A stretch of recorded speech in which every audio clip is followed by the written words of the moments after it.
Boa noite, queridos alunos. Eu sou a professora Joana Lúcia, professora do FTM de Geografia. A migração é a explicação pelo qual nós temos uma diversidade de culturas no nosso país, né? O Novo Mundo, assim chamado no livro de Laurentino Gomes, né? Escravidão, que ele lançou o ano passado, muito bom, sugiro que vocês leiam. O Brasil, ele era chamado de Novo Mundo, era um local de grandes oportunidades e muitas pessoas vieram para cá fugindo de guerras, é o caso dos italianos, né? Logo após a abolição da escravatura, em 1888, faltou trabalhadores, muitos fazendeiros se recusaram a pagar escravos que lhes serviram a vida toda de graça.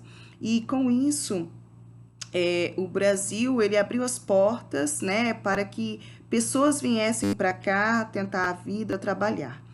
E com isso gerou o movimento de migração. Migração, a palavra migração significa deslocamento de pessoas, o ir e vir. E aí nós temos dois tipos: emigração e migração. Imigração, com I. Então, emigrando, eu vou sair do meu local de origem e vou buscar a vida em outro local, tá? Imigração é o movimento de quem está vindo. Então, são pessoas que estão vindo de um outro lugar para se instalar ali.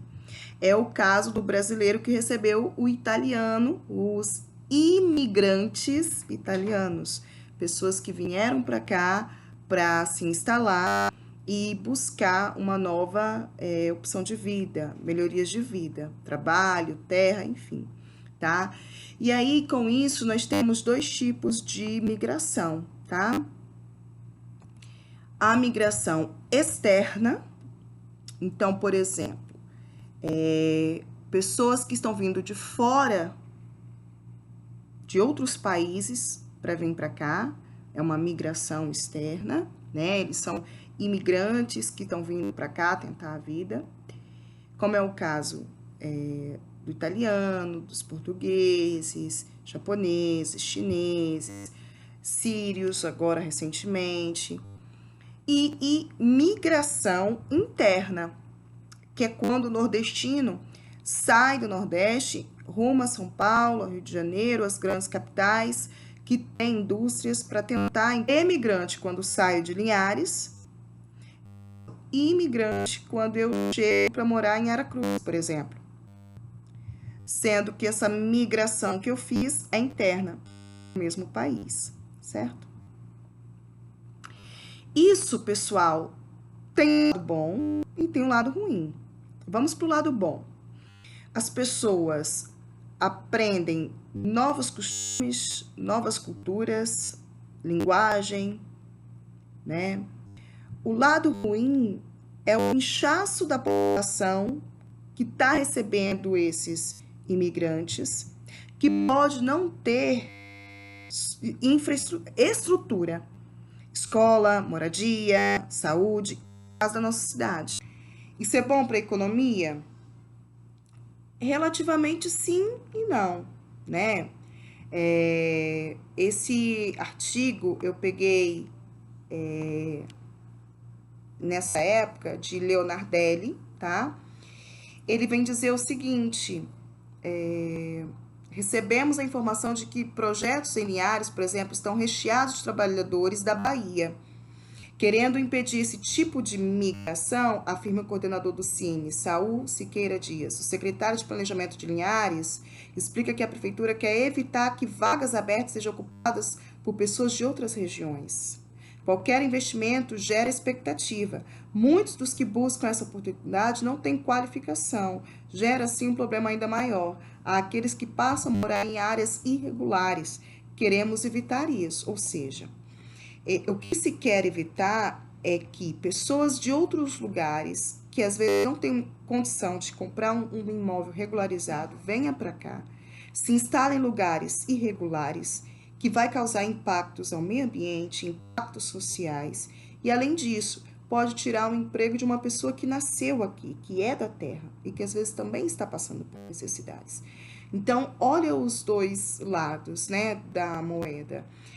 Por um outro lado, essa pessoa que está vindo, por exemplo, da Bahia, nada contra os baianos, por favor, não me entendam mal, meu pai era de lá.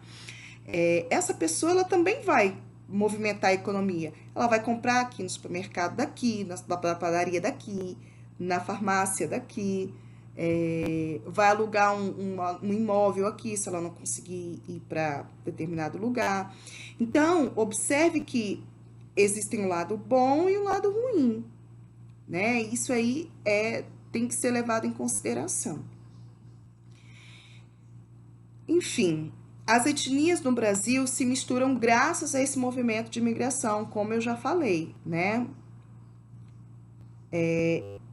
Essa migração que aconteceu hoje, que hoje não é tão bem vista, ela foi incentivada no passado, olha, no governo de Joaquim Calmon, que foi de 1951 a 1955. Numerosas famílias italianas vieram instalar-se nos povoados do município. Os baianos, os mineiros, que sempre foram constantes aqui, continuaram a vir em migração contínuas, bem como indivíduos de quase todos os estados brasileiros.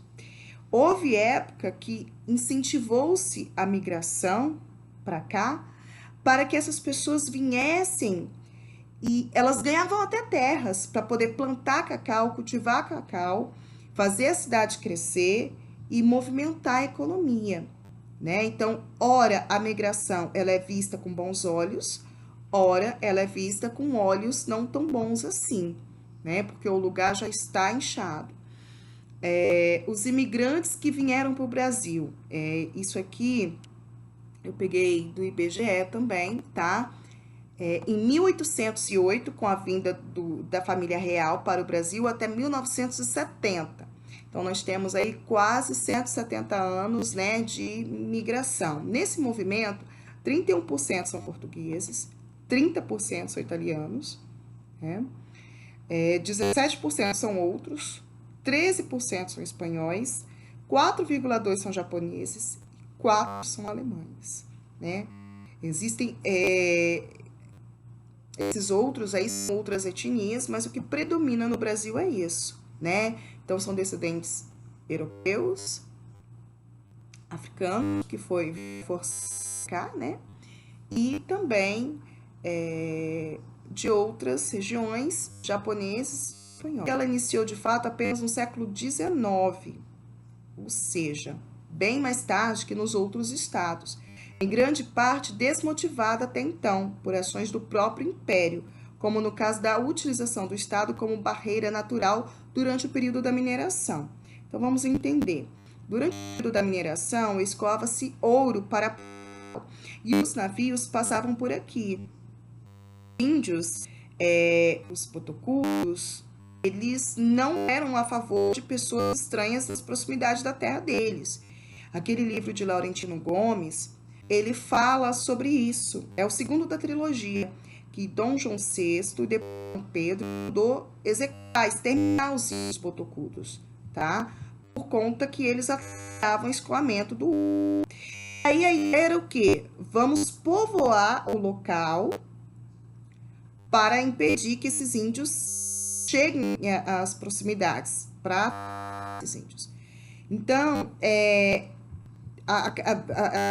essas províncias foram dadas, né, para algumas pessoas de Portugal vieram para cá se instalar e ela foi, na verdade, responsável pelo povoamento do estado do Espírito Santo.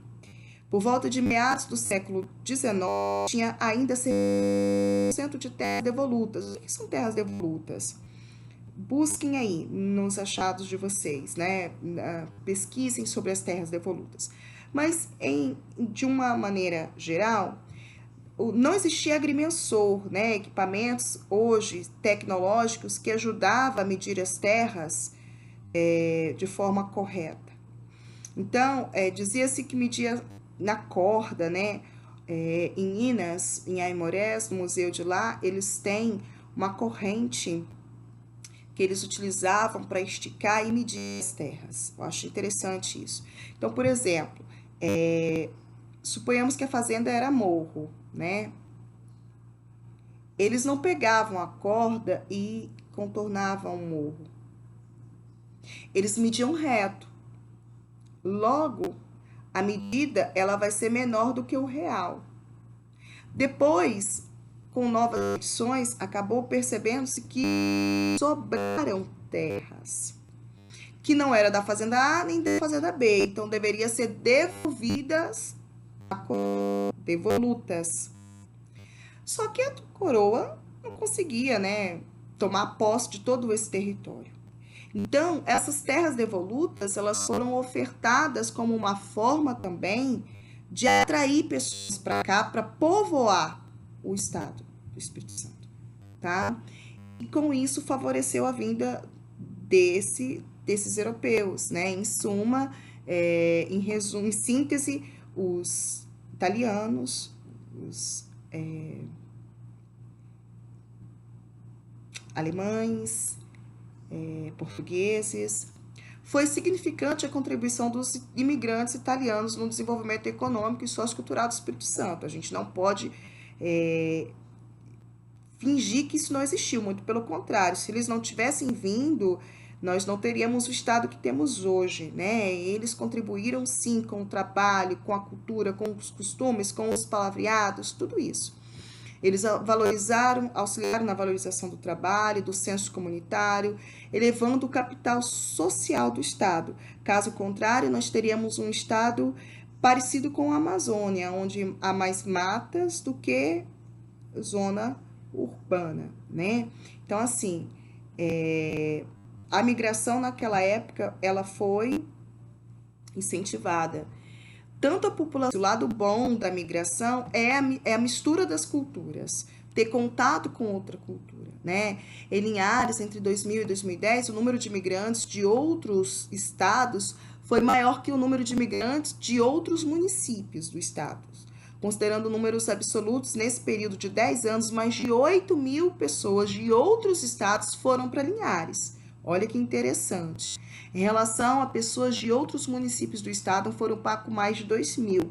Então, Linhares teve 4 vezes mais imigrantes de outros estados do que outros municípios. A cidade recebeu migrantes de variadas unidades da federação, mas principalmente das vizinhas, Minas Gerais, Rio de Janeiro, né, Bahia, vultos, fatos e lendas linharense. Esse livro, ele contém uma parte dele que fala sobre a oferta de terras devolutas para as pessoas virem para cá em 1930, 1920, ocupar Linhares, vir morar em Linhares, tá?